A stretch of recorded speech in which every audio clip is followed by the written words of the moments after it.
तो दोस्तों, आज गाजा से आई इन तस्वीरों ने दुनिया को हिलाकर रख दिया है और दुनिया ये कह रही है कि इजराइल से बड़ा जालिम मौजूदा वक्त में कोई नहीं है। सोचिए, एक अस्पताल है जहां से लोगों को रेस्क्यू किया जा रहा है और ठीक उसी वक्त इजराइल इस अस्पताल पर एयर स्ट्राइक करता है, जिसमें गाजा के कई सारे लोग मर जाते हैं, जिसमें कई पत्रकार होते हैं, रेस्क्यू करने वाले लोग होते हैं, अस्पताल के डॉक्टर होते हैं। और जानते हैं इस हमले के बाद इजराइल की सेना की तरफ से क्या बयान आता है। इजराइल की सेना ये कहती है कि नासिर अस्पताल में हमास के आतंकवादी मौजूद थे और ये आतंकवादी कथित रूप से एक कैमरे का इस्तेमाल कर रहे थे और ये कैमरा इसलिए इस्तेमाल किया जा रहा था ताकि इजराइल के सैनिकों की पोजीशन को ट्रैक किया जा सके। लिहाजा इजराइल ने हमास के इन आतंकवादियों के मंसूबों को नाकाम करने के लिए ये हमला किया, क्योंकि अगर वो ऐसा ना करता तो फिर हमास के आतंकवादी जो इस अस्पताल में रेस्क्यू टीम, पत्रकारों और हेल्थ वर्कर्स के रूप में मौजूद थे, वो उसके सैनिकों को मार देते। और जानते हैं हैरानी की बात क्या है, जिस वक्त नासिर अस्पताल से ये रेस्क्यू चल रहा था, ठीक उससे पहले इसी अस्पताल की चौथी मंजिल पर इजराइल ने एक अटैक किया था और इस अटैक के बाद अस्पताल में जो लोग मारे गए थे या जो लोग जिंदा अस्पताल में फंसे थे, उन्हें निकालने के लिए ये रेस्क्यू किया जा रहा था।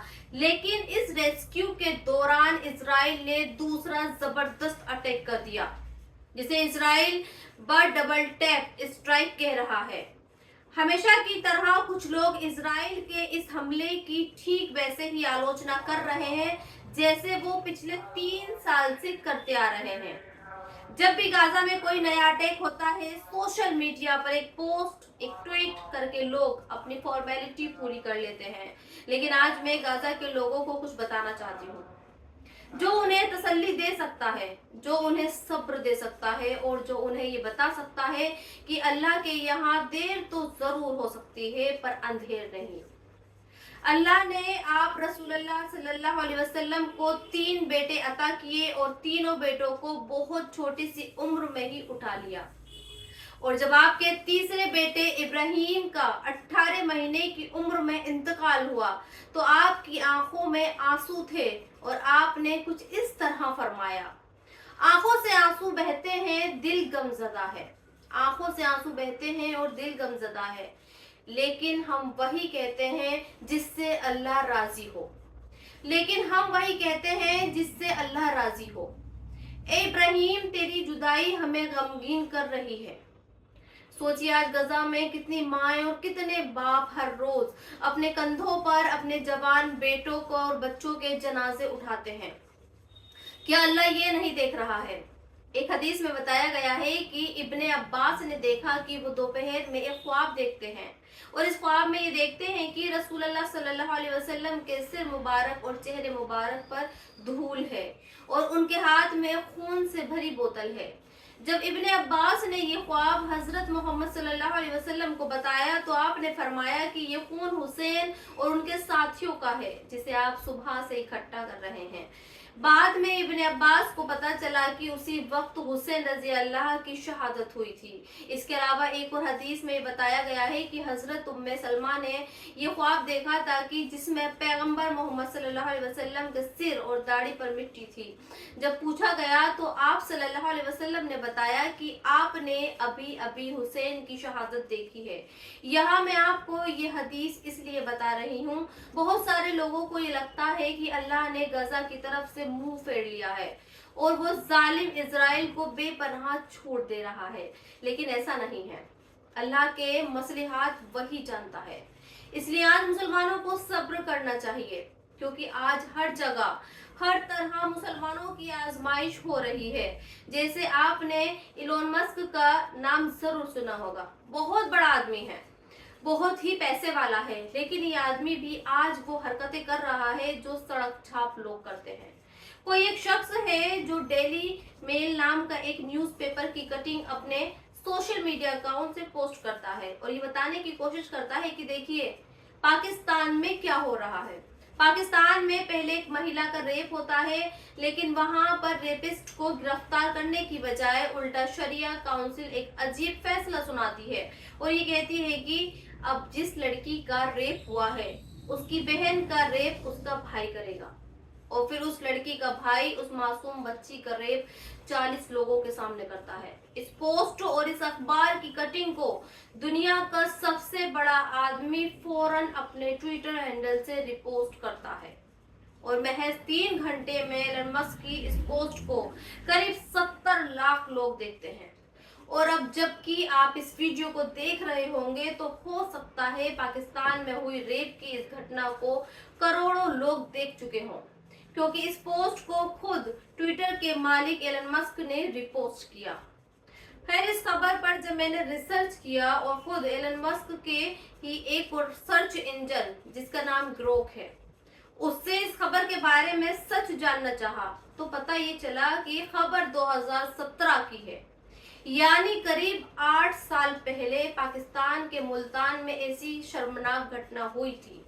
एलन मस्क के ही ग्रोक ने मुझे ये भी बताया कि रेप के बदले रेप की ये सजा कोई शरिया कानून के तहत नहीं दी गई थी, बल्कि ये सजा एक रिवाज के तौर पर दी गई थी। और इस घटना के बाद 25 लोगों को गिरफ्तार करके सजा भी दी गई थी।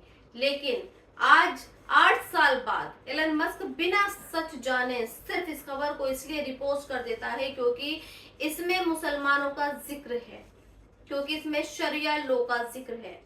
जैसे 24 अगस्त की रात में दिल्ली में हुए एक वाकये की बात आपको बताती हूँ।